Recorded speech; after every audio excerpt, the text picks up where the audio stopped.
इन स्तूपों के पास एक बड़े से पत्थर का बोर्ड लगाया गया है और उसमें कुछ जानकारियां भी दी गई हैं स्तूप के बारे में जो देव कोठार में अभी स्थित है जहाँ पे मैं हूँ। और वो क्या जानकारी है मैं आपको पढ़कर सुनाता हूँ।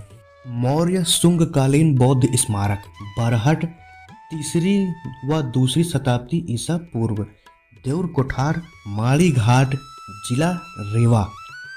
यह प्रसिद्ध बौद्ध स्थल रीवा इलाहाबाद राजमार्ग पर कटरा के निकट 3.5 किलोमीटर देउर ग्राम के क्षेत्र में स्थित है। इस स्थल की खोज का श्रेय डॉक्टर कणिकांत मिश्र पुरातत्ववेत्ता तथा स्थानीय शोध जिज्ञासु श्री अजीत सिंह को है। ऐसा माना जाता है कि प्राचीन काल में इस स्थल का संबंध भरहुत तथा कौशाम्बी से भी रहा था।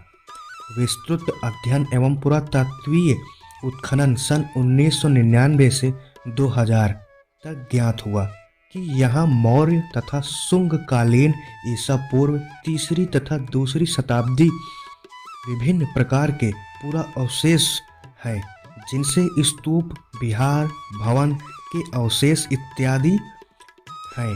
सर्वेक्षण के अंतर्गत कोई विभिन्न शैलाश्रय भी प्रकाश में लाए गए हैं जिनमें आदिमानव द्वारा लाल सफ़ेद रंग के चित्र बनाया गया है।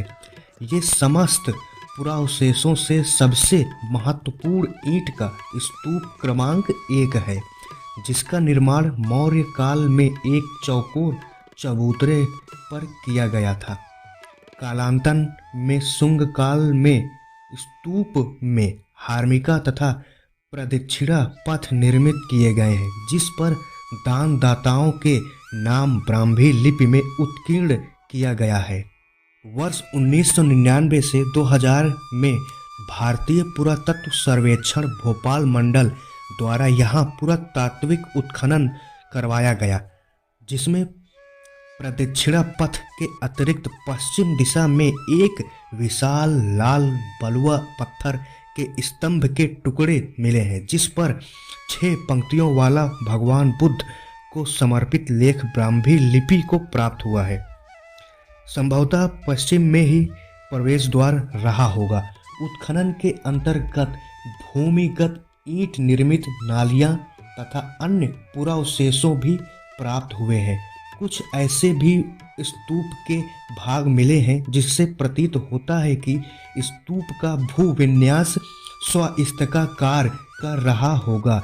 यहाँ स्तूप क्रमांक 2 एवं 3 ईंट निर्मित अन्य 2 स्तूप भी हैं जो मौर्य तथा शुंग काल के प्रतीत होते हैं।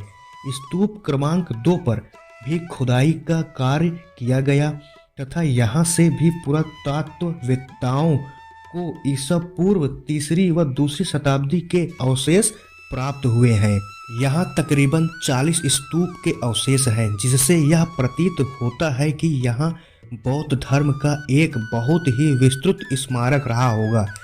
इस स्थान पर जो दृश्य बहुत ही मनोरम है जो कि विंध्याचल की उपत्यकाओं में स्थित है। पुरावशेषों तथा स्मारकों की महत्ता को देखते हुए भारतीय पुरातत्व सर्वेक्षण ने इस स्थान को राष्ट्रीय महत्व का घोषित कर संरक्षित किया है। दोस्तों इस पत्थर के बने बोर्ड पर जितनी भी जानकारियां दी गई हैं मैंने उसे पढ़कर आपको सुना दिया है।